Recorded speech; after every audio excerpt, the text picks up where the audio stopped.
Bonjour, professeur. Je pense que je suis arrivé un peu plus tôt. Comment vas-tu?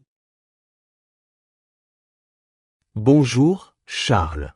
Très bien, merci. Asseyez-vous, s'il vous plaît. Nous commencerons le cours dans quelques minutes. Très bien, professeur. Mais avant de commencer, j'ai une question. Il s'agit d'apprendre l'allemand. Tu m'as dit la dernière fois qu'il existe différentes méthodes pour apprendre français. Est-ce exact? Eh bien, ouais. C'est vrai. Il n'existe pas qu'une seule méthode pour apprendre français. Il y en a beaucoup. Eh bien, j'ai besoin de cette information. Pouvez-vous me parler de ces méthodes, s'il vous plaît? Je pratique mon français tous les jours, mais cela ne me donne pas les résultats que je recherche. Peut-être que je peux essayer une méthode différente. Je ferai tout ce qui est nécessaire pour parler très bien français. Vous êtes très enthousiaste. J'aime ça. Bien. Je vais t'aider. Voyons. Eh bien, pour parler des méthodes pour apprendre le français, il faut mentionner les écoles de langue et les cours. Fréquenter des écoles de langue et étudier le français en groupe est l'une des méthodes les plus populaires. Et c'est partout dans le monde. Il est généralement préféré par la plupart des apprenants de français. École de langue locale dans votre ville, inscrivez-vous à un cours de langue en ligne ou recherchez des écoles À mon avis, les écoles de langue sont aussi un bon point de départ pour les débutants.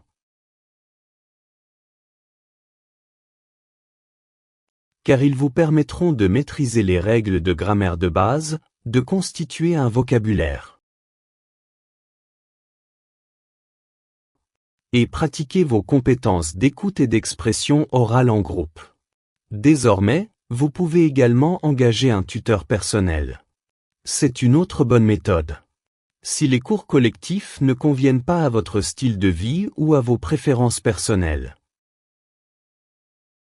Mais vous avez toujours besoin de quelqu'un qui puisse expliquer les règles de grammaire en détail et diriger le processus d'apprentissage global. Vous devriez opter pour un tuteur de français. Le principal avantage de cette méthode est vous faites l'expérience d'une approche individuelle, ce qui en fait un choix parfait pour les deux. Des jeunes et des adultes aux horaires très chargés. Un tuteur qualifié sera en mesure d'évaluer vos compétences actuelles en français et vous aider à vous concentrer sur des sujets qui ne vous sont pas clairs ou que vous trouvez difficiles à comprendre. Désormais, cette méthode d'apprentissage du français coûtera plus cher que les cours collectifs. Pourtant, cela en vaut souvent la peine, car vous avez la possibilité d'adapter les cours à votre niveau de français actuel. Vous pouvez trouver un tuteur en ligne qui peut être moins cher. Et quelque chose d'important, il est également important de trouver un tuteur réellement intéressé à vous enseigner. Parce que un bon tuteur doit toujours préparer de nouveaux mots et matériels, utiliser des approches différentes. Offrir des tâches variées, bien sûr, continuer à se former. C'est vraiment important. Une autre méthode, la plus utilisée de nos jours, est l'auto-apprentissage. Beaucoup de gens le font. Avec le développement des nouvelles technologies et la multiplication des contenus pédagogiques disponibles en ligne, dont une grande partie est gratuite, cette méthode d'apprentissage est devenue incroyablement populaire aujourd'hui. Ces avantages sont assez évidents. Vous pouvez apprendre le français à tout moment et depuis n'importe où dans le monde. Ce qui vous fait gagner beaucoup de temps et s'intègre parfaitement à votre emploi du temps. Mais je dois dire l'auto-apprentissage nécessitera un niveau élevé d'autodiscipline et de concentration. Maintenant, nous allons nous concentrer sur cette méthode. Je vais vous dire certaines choses que vous pouvez faire pour améliorer votre français. Ou quelle méthode vous pouvez utiliser pour améliorer votre français. Apprenez la grammaire avec des histoires de point de vue. Vous pouvez développer votre intuition en français en écoutant des histoires courtes racontées à différents temps. Cela vous aidera également à améliorer vos compétences en grammaire. Vous pouvez écouter des histoires. Il y a beaucoup de vidéos sur YouTube sur des histoires en français. Je suis sûr que vous pouvez en trouver qui vous. Une autre méthode consiste à écouter et répéter. De nombreux étudiants pratiquent de cette façon. Et ça marche. Ils regardent ou écoutent les vidéos et répètent ce que disent les gens.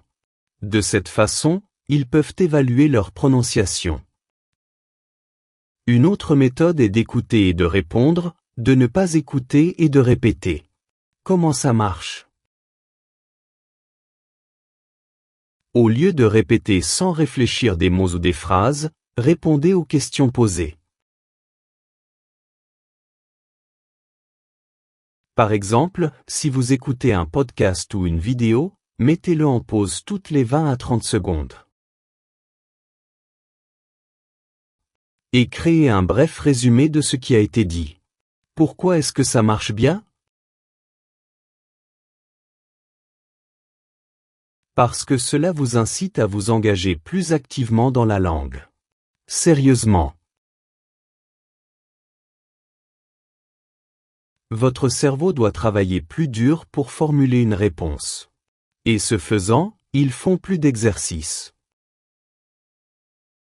Vous pouvez l'essayer.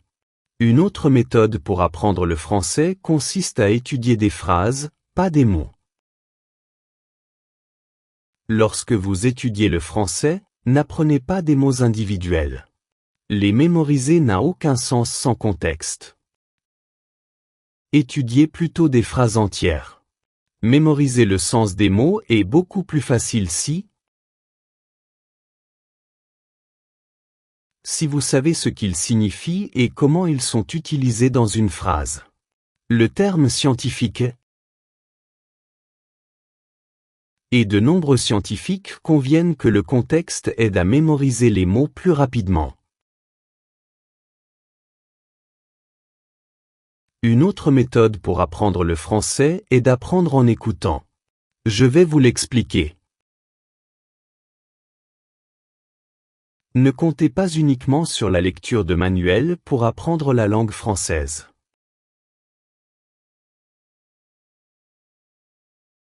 Les manuels sont parfaits pour vous apprendre la grammaire et le vocabulaire, mais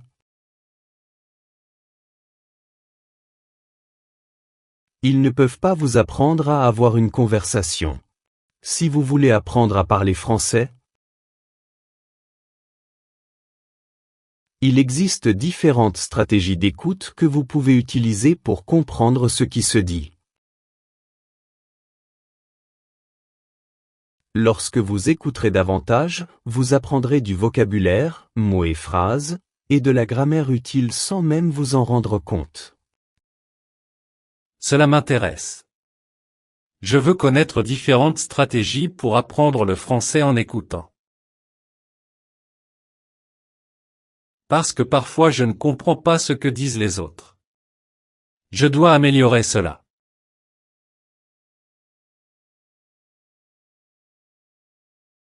Bien sûr. Je peux vous expliquer comment améliorer vos capacités d'écoute si vous le souhaitez. Ouais, ce serait génial. C'est vrai, les gars? Tu le veux aussi? Aimez et commentez.